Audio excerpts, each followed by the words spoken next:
बाअदब बामुलाहजा में मैं फजल इमाम मलिक। राहुल गांधी लगातार सवाल उठा रहे हैं। उन्होंने कोरोना को लेकर भी सवाल उठाया, उन्होंने राफेल विमान को लेकर भी सवाल उठाया था, उन्होंने सरकार को बार बार चिताया, आर्थिक मोर्चे पर भी सवाल उठाया, आर्थिक मंदी को लेकर बातें की, किसानों को लेकर भी वो मुखर रहे। ये अलग बात है कि जितनी शिद्दत के साथ वो सवाल उठाते हैं, देश में अभी कोई दूसरा विपक्ष का नेता उस तरह से सवाल सरकार की आंखों में आंखें डालकर नहीं पूछ रहा है। बहुत सारे नेताओं को बहुत तरह की परेशानियां हैं, सीबीआई से लेकर ईडी तक के खतरे उनके सामने हैं, इसलिए वो सरकार से की आंखों में आंखें डालकर सवाल नहीं पूछ रहे हैं। लेकिन राहुल गांधी लगातार पूछ रहे हैं। कोरोना के खतरे से भी आगाह किया था जब देश में पहला मामला आया था, लेकिन तब भी सरकार चुप रही। मोदी जी ट्रंप ट्रंप करते रहे वही, और इस बीच इन सब के बीच ट्रंप की भी विदाई हो गई। अमेरिका में एक नई सरकार बनी, नए राष्ट्रपति आए, धूमधाम से आए, लेकिन राहुल गांधी सवाल पूछ रहे हैं, किसानों के भी सवाल, और व्हाट्सएप चैट में जिस तरह से देश की सुरक्षा को से साथ खिलवाड़ किया गया, उस पर भी सवाल कांग्रेस ही उठा रही है। हालांकि यह भी सच है कि राहुल गांधी को पप्पू साबित करने में भाजपा और उसका आईटी सेल लगा हुआ है। करोड़ों की रकम फूकी जा रही है, लेकिन राहुल गांधी सवाल उठा रहे हैं और लगातार उठा रहे हैं।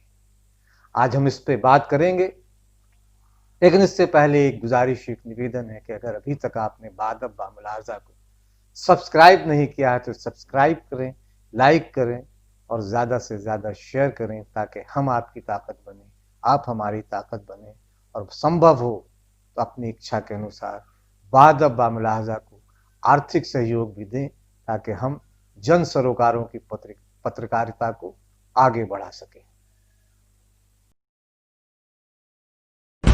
ये सच्चाई है। नरेंद्र मोदी हिंदुस्तान को नहीं समझ रहे और मेरे किसान भाइयों को ये समझना पड़ेगा। टाइम जाया किया जा रहा है, आपको थकाया जा रहा है, आपको थकाया जा रहा है, आपको वहां बैठाया गया है और आप वो सोचते हैं कि किसानों में शक्ति नहीं है। वो सोचते हैं ये 10 दिन में, 15 दिन में, 20 दिन में चले जाएंगे। क्योंकि बेसिक जो रिस्पेक्ट होती है, बेसिक जो इज्जत होती है, इंसानियत होती है, नरेंद्र मोदी हिंदुस्तान के किसान की इज्जत नहीं करते। तो 1 मरे, 100 मरे, 200 मरे, नरेंद्र मोदी को कोई फर्क नहीं पड़ता। वो सोचते हैं कि अगर हमने इसको 10, 15, 20, 30 दिन यहाँ बैठा दिया, ये भाग जाएगा, डर जाएगा, हट जाएगा। नरेंद्र मोदी जी, हिंदुस्तान का किसान नहीं डरेगा, नहीं हटेगा, वो बैठा रहेगा।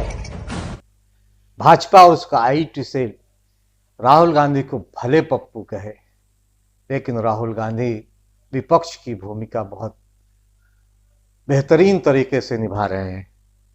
वे लगातार सवाल उठा रहे हैं, और सवाल जो सरकार को परेशान करने वाले होते हैं। किसानों के मुद्दे पर वो मुखर हैं। कृषि कानूनों को लेकर किसानों के प्रदर्शन इस भी जारी है। लगभग 2 महीने होने को आए और राहुल गांधी ने फिर सवाल उठाया। कांग्रेस के पूर्व अध्यक्ष राहुल गांधी, जो केरल से सांसद, उन्होंने केरल में भी किसानों का मुद्दा उठाया और दिल्ली में भी कांग्रेस मुख्यालय में उन्होंने बात की। सोशल मीडिया पर भी लगातार सक्रिय हैं। उन्होंने किसानों के मुद्दे पर देशवासियों से बात की, उन मुद्दों की गंभीरता बताई और कहा कि ये आंदोलन सिर्फ किसानों का नहीं है, मध्य वर्गीय परिवारों का भी है। किसान मध्य वर्गीय, भारत के मध्य वर्गीय नागरिक है, उनकी लड़ाई भी लड़ रहा है। उन्होंने केंद्र सरकार पर निशाना साधा और एक वीडियो जारी किया। उनका कहना है कि यह समझना गलत है कि यह सत्याग्रह, यह आंदोलन सिर्फ किसानों के लिए है। इन तीन कृषि कानूनों का असर मध्यम वर्ग पर भी पड़ेगा। जब एपीएमसी नष्ट खत्म हो जाएगा और अनाज के दाम आसमान छुएंगे, तब मध्य वर्ग को पता चलेगा कि मोदी सरकार ने अपने दोस्तों को, कारपोरेट घराने के लोगों को किस तरह की मदद पहुंचाई है।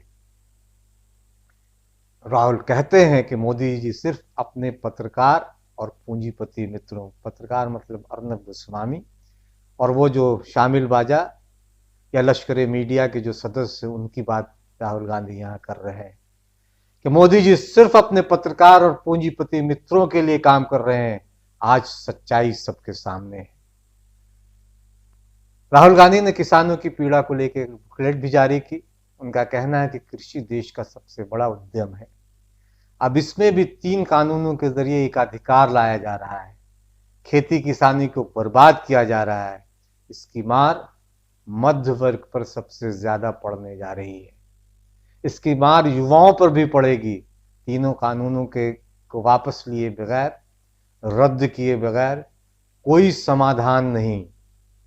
देश में 4-5 उद्योगपतियों के एक अधिकार के लिए ये सारा परपंच रचा जा रहा है।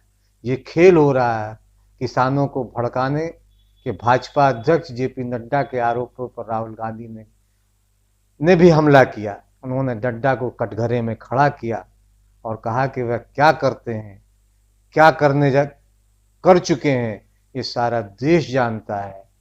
नड्डा जी को बताने की मुझे जरूरत नहीं।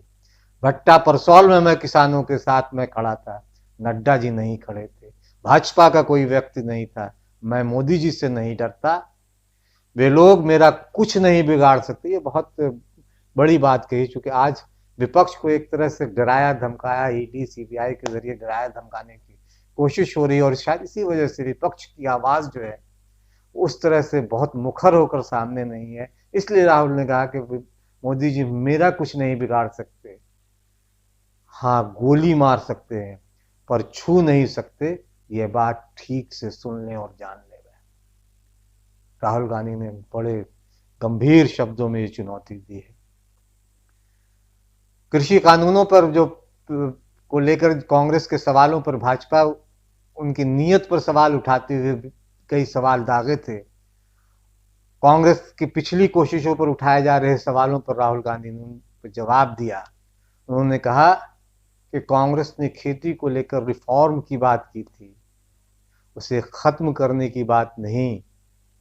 कृषि कानूनों को लेकर सुप्रीम कोर्ट के फैसले पर राहुल गांधी ने कोई टिप्पणी नहीं की, लेकिन ये कहा कि मैं इस पर कुछ भी बोलना नहीं चाहता, लेकिन सुप्रीम कोर्ट का सच पूरे देश के सामने है।